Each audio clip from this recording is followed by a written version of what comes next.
사찰 고승들의 수명을 조사하는 데 특이한 점이 발견되었습니다. 우리 한국에서 고승들로 널리 알려져 있는 스님들이 이 세상에서 몇 세를 사셨는가 조사를 해보았습니다. 그랬더니 법정 스님은 79세에 세상을 떠났습니다.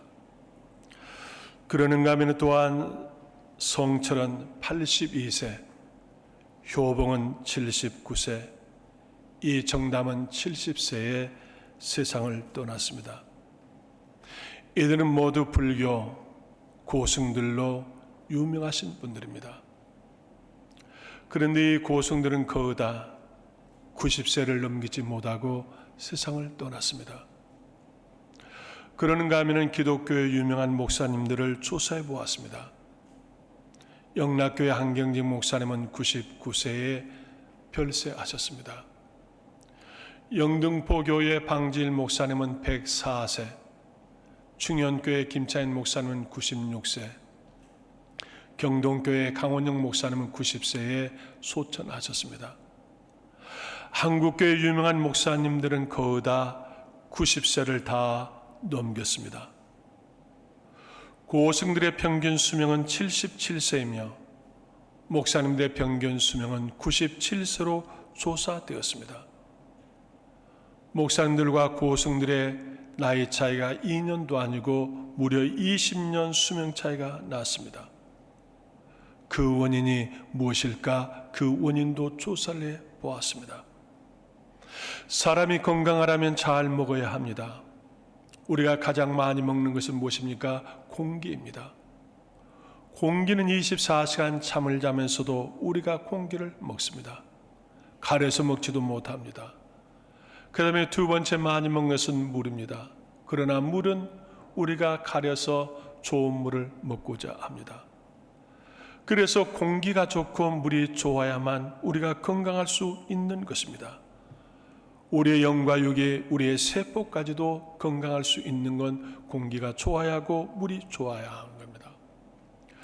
중들은 깊은 산속에서 신선한 공기와 맑은 물을 먹고 삽니다.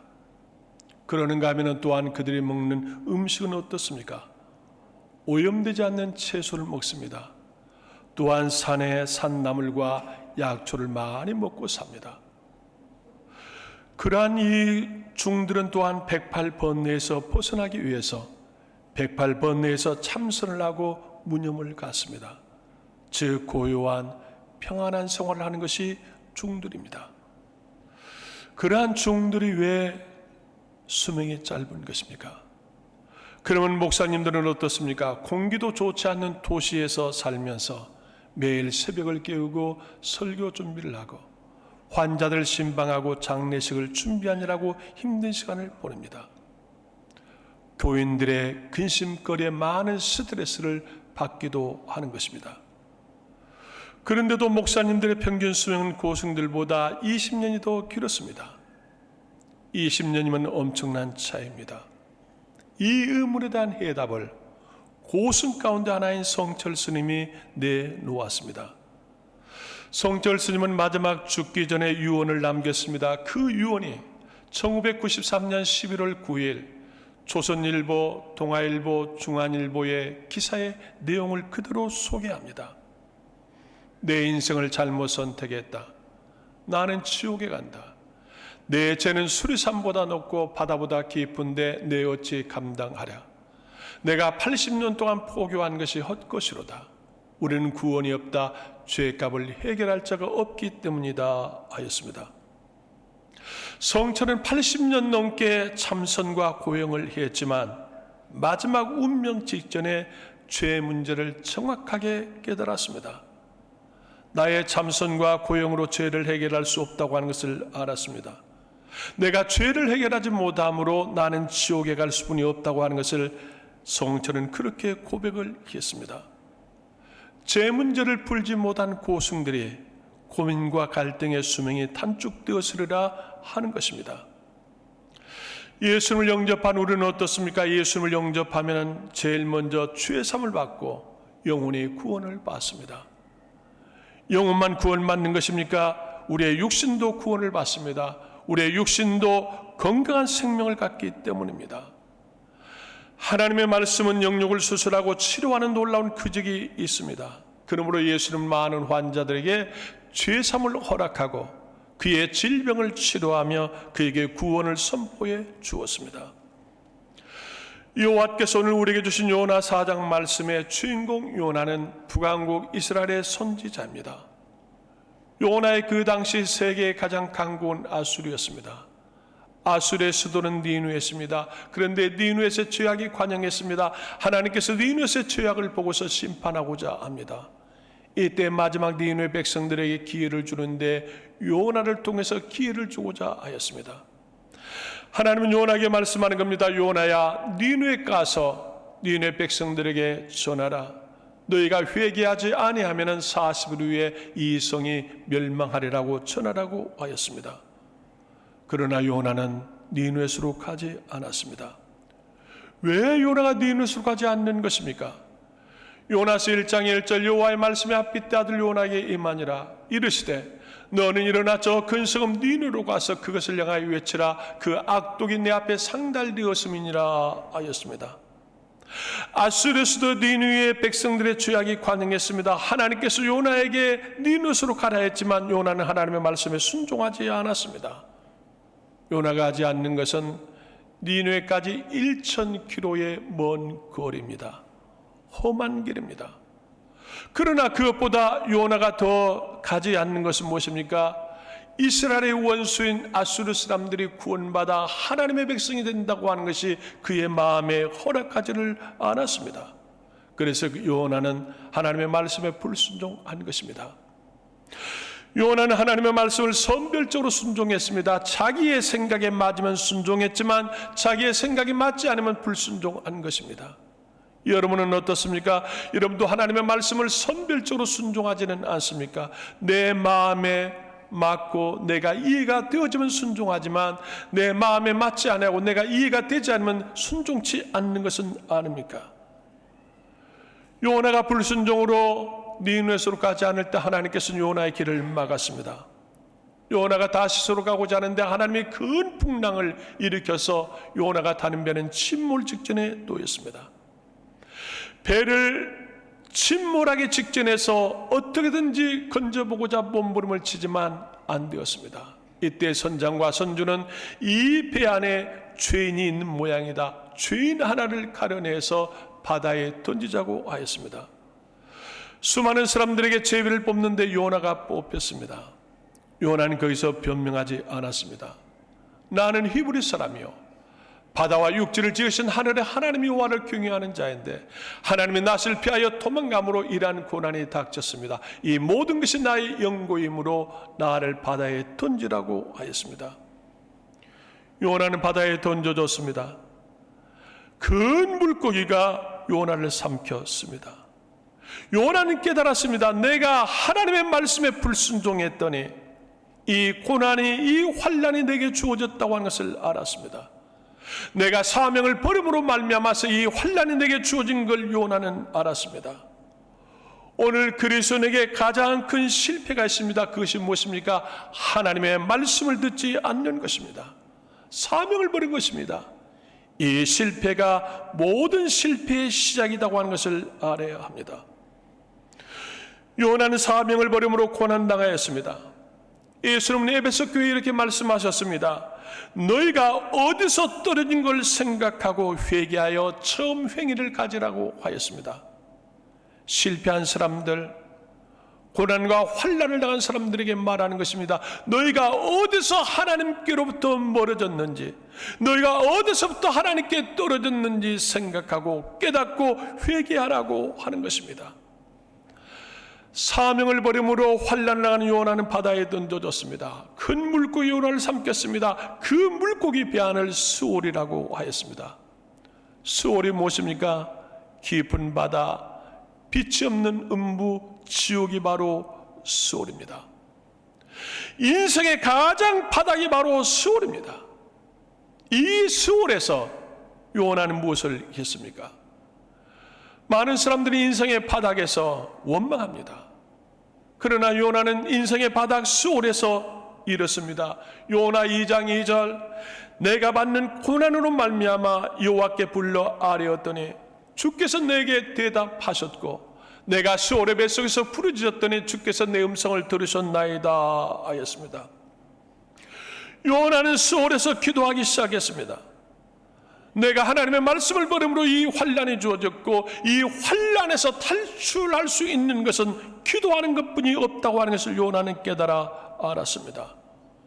오늘 우리도 그렇습니다. 우리가 깨닫지 못하고 하나님의 말씀을 버릴 때에 하나님은 우리에게 때로는 고난을 줍니다.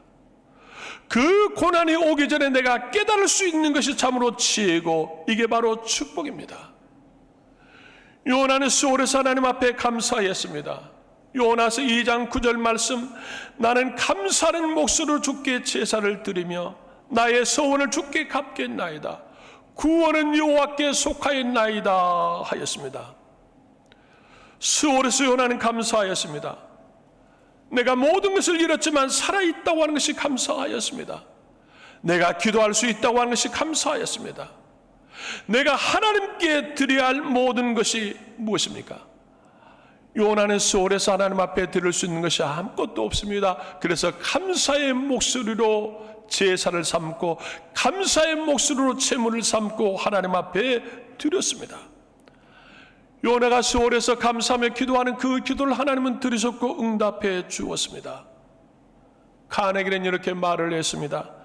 배은 망덕은 들풀과 같아서 가만히 두어도 자라나지만 감사는 장미와 같아서 길러야 자란다고 하였습니다. 사람의 불평과 원망은 가만두어도 무성하게 자라는 것입니다. 그러나 불평과 원망은 자주 뽑아내야 합니다. 제거해야 합니다. 그러나 감사는 가만두면 자라지 않습니다. 자꾸 물을 주며 가꿔야 하는 것입니다. 사랑하는 여러분, 여러분의 삶의 자리가 수월처럼 어둡습니까? 여러분의 지금 삶의 자리가 인생의 바닥은 아닙니까? 출구가 보이지 않습니까? 그러한 인생의 마지막 바닥에서 요나는 무엇을 했습니까? 하나님 앞에 기도했습니다. 하나님 앞에 감사했습니다. 그랬더니 하나님께서 요나에게 다시 기회를 주신 것입니다. 요나서 2장 10절, 여호와께서 그 물고기에 말씀하시매 요나를 육지에 토하니라 그랬습니다. 그 물고기가 요나를 니느웨 해변가에 토해냈는데 그 물고기 하는 게 아닙니다. 하나님께서 그 물고기에 명하심에 그 물고기가 요나를 토해냈다고 하는 것입니다. 수월에서 기도하는 요나, 수월에서 감사하는 요나를 하나님이 버리지 않고 다시 살려주었습니다. 왜 하나님이 요나를 살리신 것입니까? 다시 니느웨 백성의 전도자로 세우기 위해서 살려낸 것입니다. 오늘 우리에게 때로는 고난이 있습니다. 때로는 환난이 있습니다. 그런데 그 고난과 환난에서 명쾌하는 것은 내 고난과 환난만 명쾌되어진 것이 목적이 아닙니다. 하나님이 나를 다시 세우기 위해서, 나를 하나님의 사명자로 다시 세우기 위해서 내게 고난과 환난을 명쾌하는 것입니다. 하나님께서 요나를 다시 살리신 건 왜 살리신 것입니까? 그를 다시 니느웨로 보내기 위해서입니다. 하나님은 요나를 다시 니느웨로 보냈습니다. 그랬더니 요나가 어떠했습니까? 요나서 3장 1절, 여호와의 말씀이 두 번째로 요나에게 임하니라. 이르시되 일어나 저 큰 성읍 니느웨로 가서 내가 내게 명한 말을 그들에게 선포하라 하신지라. 4절, 요나가 그 성읍에 들어가 하루 동안 다니며 외쳐 이르되 40일이 지나면 니느웨가 무너지리라 하였더니 그랬습니다.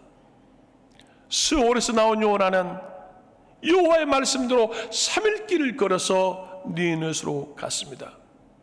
요나는 니느웨 가서 하루 동안 말씀을 전했습니다. 너희가 회개하라. 회개하지 않으면 40일이 지나면 이 성이 멸망하리라고 하였습니다. 그런데 놀라운 역사가 일어납니다. 니느웨 모든 백성들이 어린에서 어린아이기까지 회개운동이 일어났습니다. 왕과 신하들까지 금식하며 회개했습니다. 니느웨에 있는 모든 짐승들에게까지 먹을 걸 주지 아니하고 금식하게 하였습니다. 지금까지 세계 역사에 이러한 회개운동은 일어난 적이 없습니다. 이 일로 인해서 어떠했습니까? 니느웨 백성들이 구원을 받았습니다. 마지못에서 단 하루 복음을 전하는 요나를 통해서 니느웨 백성들이 놀라운 구원의 역사가 일어났습니다. 초기 기독교 시대에 기독교를 가장 강하게 박해한 나라는 로마입니다. 우리는 세계 역사를 통해서도 너무 잘 압니다. 로마의 정부는 어떻게 했습니까? 그리스도인들을 체포해서 콜로세움 원형극장에 가둬놓고 굶주린 사자의 밥이 되게 하였습니다. 불로 태워주는 화형으로 처형을 했습니다. 이러한 로마가 313년 콘스탄틴 황제 때에 기독교를 로마 국교의 종교로 선포하게 되었습니다. 천지개벽과 같은 일이 일어났습니다. 이러한 천지개벽과 같은 일이 어떻게 일어난 것입니까? 3세기 말 콘스탄티우스 크롤로스가 로마 왕실의 참정관으로 영국 총독부에 부임을 하였습니다. 그의 아내 헬레나와 아들이 아버지와 남편을 따라서 런던으로 왔습니다. 총독부 관저에는 많은 군인이 있었고 많은 하인들이, 종들이, 하녀들이 있었습니다. 그런데 하녀 가운데 한 여인이 신실한 믿음의 사람이었습니다. 그는 주인 마님 헬레나에게 복음을 전했습니다. 이 주인 마님 헬레나는 하녀를 통해서 예수님을 영접했습니다. 그리고 자기 남편과 아들에게 예수를 소개합니다. 그 당시에 로마는 기독교를 강하게 박해하고 있으므로 로마의 관리는 예수님을 믿을 수가 없습니다. 예수를 믿는 로마의 관리는 파명을 당하거나 죽음을 당할 때입니다. 그러나 그의 남편 콘스탄티우스 크롤로스는 공개적으로 예수님을 믿지는 않았지만 호의적인 관리가 되었습니다. 그 아들은 헬레나 어머니의 신앙과 기도를 통해서 믿음으로 잘 성장을 했습니다. 마침내 그 아들이 황제가 되어졌습니다. 그게 바로 콘스탄틴 황제입니다. 그 황제가 되고 나서 313년에 로마의 기독교를 국교로 선포한 것입니다. 가장 기독교를 박해한 로마가 기독교를 국교로 선포할 수 있는 것은 무엇입니까? 콘스탄틴 황제 한 사람의 믿음입니다. 그가 어떻게 예수를 믿게 되었습니까? 이름도 알 수 없는 집안에 있는 하녀 한 사람을 통해서 예수님을 영접하게 된 것입니다. 복음을 전한 한 여인을 통해서 로마가 기독교를 국교로 선포하게 된 것입니다. 오늘 여러분도 마찬가지입니다. 내가 예수를 믿기까지 내게 예수를 전한 사람이 누군가 있었습니다. 내가 예수를 믿고 나서 나를 통해서 우리의 가족과 우리의 친척들이 다 예수를 믿게 되었습니다. 그 누구 한 사람의 전도자를 통해서 우리의 가정이, 우리의 집안이 기독교 명문 집안이 되어졌다고 하는 것입니다. 한 사람의 전도는 가정을 구원합니다. 한 사람의 전도는 국가를 구원합니다. 한 사람의 전도는 세계를 변화시키는 것입니다. 예수님께서 이 시간 우리에게 오시면 무엇을 말씀하시겠습니까? 사도행전 1장 8절을 말씀할 것 같습니다. 오직 성령이 너에게 임하시면 너희가 권능을 받고 예루살렘과 온 유대와 사마리아 땅끝까지 이르러 내 증인이 되리라고 말씀하실 것입니다. 성령이 오시면은 우리는 전도자가 되는 것입니다. 우리 교회가 생명이 약동하는 교회가 되기 위해서는 모든 일들이 전도가 되어야 하는 것입니다.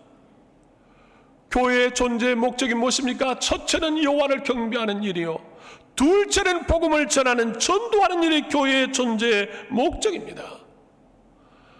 우리 교회는 9월 28일 임직식을 앞두고 있습니다. 오늘 우리 교회는 전도 특별 기간을 선포합니다. 피택자들 뿐만 아니라 우리 남문교회 전 교인이 전도에 힘써야 하겠습니다. 하나님의 나라를 구하는 자는 전도해야 합니다. 교회의 성장을 말하는 자는 전도해야 합니다. 오늘부터 우리는 9월 28일까지 36일 동안 기도하며 전도해야 하겠습니다. 도망친 베드로를 찾아오신 예수님, 요한에게 말합니다. 시몬아, 내가 나를 사랑하느냐? 주님 사랑합니다. 그래 내 양을 먹이라. 도망친 베드로에게 다시 찾아오셔서 예수님이 그 시몬에게 나를 사랑하느냐 묻고 그에게 다시 사명을 회복시켜 주었습니다. 그러한 베드로가 예수님을 외치자 하루에 3,000명이 회개하고 주 앞에 돌아왔습니다. 오늘 우리는 다시 사명을 찾는 이 시대 요나가 되어야 합니다. 우리가 전도에 무관심해서는 안 됩니다. 전도를 경홀히 여기거나 귀찮게 생각해서도 안 됩니다. 가장 먼저 해야 할 일이 전도입니다. 가장 먼저 말해야 할 것이 전도입니다. 가장 복 있는 일이 전도입니다. 우리 교회는 25명을 항존직 비택자를 선출해서 4개월이 지납니다. 4개월 동안 이들의 헌신은 대단했습니다. 주보에 나와 있는 대로 25명 100% 다 헌신과 감사에 참여했습니다. 그러나 목표치는 75%입니다. 앞으로 한 달 동안 기간이 있으니까 한 달 동안 100%가 다 채워질 걸 기도하고 있습니다. 그런데 안타까운 건 전도입니다. 전도는 75%가 아니라 12%에 불과합니다. 이제 한 달 남았는데 적어도 50%가 넘어서야 되는데 전도는 12%에 불과하다고 하는 사실입니다. 우리는 전도해야 합니다. 감사함으로 전도하면 좋겠지만 그러지 못하면 요나처럼 마지못해서라도 전도해야 합니다. 예수는 인류를 구원하시고자 십자가를 지실 때 스스로 고난의 십자가를 진 사람은 아리마대 사람 요셉이었습니다. 예수님이 십자가에 죽으셨을 때에 예수님의 제자들까지 다 도망쳤습니다. 그런데 그때 아리마대 사람 요셉은 총독 빌라도에게 왔습니다. 그리고 말하는 것입니다. 예수님의 시신을 제게 주십시오. 제가 장사를 지내겠습니다. 모든 사람들이 두려워서 다 떠나버렸을 때 요셉은 예수님의 시신을 가져다가 죽음을 무릅쓰고 장사를 지냈습니다. 감사함으로 자원함으로 예수님 마지막 고난에 동참한 것입니다. 그런데 억지로 예수님의 고난에 동참한 사람이 구레네 시몬입니다. 예수님이 십자가를 지고 골고다로 올라가시는데 예수님이 계속 넘어집니다. 사형을 집행하는 백부장이 이렇게 했다가는 시간을 맞출 수 없습니다. 그래서 구경하고 있는 구레네 사람 시몬에게 내가 대신 십자가를 지고 가라고 억지로 십자가를 매이게 하였습니다. 구레네 시몬은 억지로 십자가를 지고 골고다에 올라갔습니다. 그런데 하나님은 놀라우게 그의 집안에 복을 주었습니다. 구레네 시몬의 아내와 두 아들들은 바울 선교의 위대한 선교의 동력자가 되었습니다. 바울은 훗날 고백하기를 구레네 시몬의 아내인 그 여인을 나의 어머니와 같은 분이었다고 그렇게 고백을 하기도 했습니다. 억지로 마지못해서 십자가를 졌던 구레네 시몬에게 하나님은 복을 주었습니다. 우리는 지금 전도해야 합니다. 오늘부터 우리는 9월 28일까지 하루도 쉬지 아니하고 우리는 우리의 가족과 이웃들에게 전도를 외쳐야 하겠습니다. 임시식 때 하나님 앞에 드릴 생명의 열쇠가 있어야 합니다. 가장 귀한 생명의 열매를 하나님 앞에 드려야만 하는 것입니다. 전도는 그리스도의 능력이며 전도는 하나님의 놀라운 축복입니다. 전도하는 자를 하늘의 별처럼 존귀하게 하나님이 세우시겠다고 약속하셨습니다. 미국 기독교 조사기관 바나 리서치 센터에서 크리스찬 5,000명에게 물었습니다. 그리스도는 전도해야 합니까? 그리스도는 왜 전도해야 합니까? 이 물음의 첫째가 땅끝까지 내 증인이 되라고 하는 주님의 명령이기에 우리는 전도해야 합니다 하는 것이 첫째 1번이었습니다. 그 다음에 2번은 무엇인 줄 아십니까? 실용주의적인 대답이었습니다. 전도하는 사람은 전도하지 않는 사람보다 믿음의 능력이 있고 전도하는 사람은 전도하지 않는 사람보다 복된 교회 생활을 하고 있습니다. 그들이 그렇게 대답하는 것입니다. 미국의 크리스천 5,000명이 그들이 대답하는 말입니다. 하나님이 땅끝까지 복음의 증인이 되라 하기에 우리는 전도해야 되고, 두 번째는 전도하는 사람은 전도하지 않는 사람보다 능력이 있고 전도한 사람은 전도하지 않는 사람보다 복되게 교회 생활을 하고 있기 때문에 우리는 전도해야 합니다. 그렇게 고백한 것입니다. 그러므로 우리는 전도해야 합니다. 여러분들께서 믿음의 능력을 갖고 싶습니까? 여러분들께서 복되게 교회 생활을 하고 싶습니까? 왜 복되게 교회 생활을 하지 못하는 것입니까? 그게 바로 전도의 열쇠라고 하는 것입니다. 영화 신들러 리스트를 우리는 잘 압니다. 신들러 리스트의 마지막 메시지를 여러분 기억하십니까? 한 생명을 구한 자는 우주를 구한 것이다. 한 생명이라도 전도해야 합니다. 한 영혼이라도 다시 한 번 더 전도해야 합니다. 여러분의 삶의 자리가 수월의 바닥입니까? 수월의 바닥에서 여러분의 출구의 전략은 무엇입니까? 아무리 머리를 조아리고 수단 방법을 다 써봐도 출구가 없습니까? 출구의 전략을 말씀드립니다. 여호와의 말씀에 순종하지 않는 걸 회개하십시오. 말씀과 사명을 회피하는 영적 실패가 내 모든 실패의 원인이었습니다. 둘째, 수월에서 감사하며 기도하십시오. 인생의 바닥에서 불평과 원망이 아니라 도리어 감사하며 기도하십시오. 그러면 하나님이 다시 기회를 주십니다. 감사해서 전도하면 좋지만 마지못해 억지로라도 다시 기도하고 전도하십시오. 그러면 하나님이 다시 기회를 주고 살 길을 열려 주실 것입니다. 위기는 마지막 기회입니다. 수월의 위기에서 다시 한 번 더 기도하고 다시 한 번 더 전도하는 여러분이 되셔서 하나님이 다시 기회를 주시고 다시 세워주시는 여러분이 되시기를 주의 이름으로 축복합니다. 기도하겠습니다. 하나님, 니느웨에서 죄악이 관영하는 것처럼 오늘 우리가 사는 시대에 죄악이 관영해 있습니다. 하나님, 우리가 한 번 더 기도하고 한 번 더 전도하고자 기도합니다. 하나님, 요나에게 두 번째 말씀을 주시는 것처럼 우리에게 다시 한 번 말씀 주신 하나님, 우리가 요나처럼 수월의 바닥에서 일어나게 하셔서 머리를 들고 감사하며 기도하게 하시고 우리의 강팍한 가족과 이웃들에게 다시 한 번 더 전도할 수 있도록 복을 주셔서 니네 백성들이 구원받는 것처럼 우리의 가족, 우리의 친척, 우리의 이웃들이 다 구원받는 역사가 일어날 수 있도록 축복해 주옵소서. 예수님의 이름으로 기도드리옵나이다. 아멘.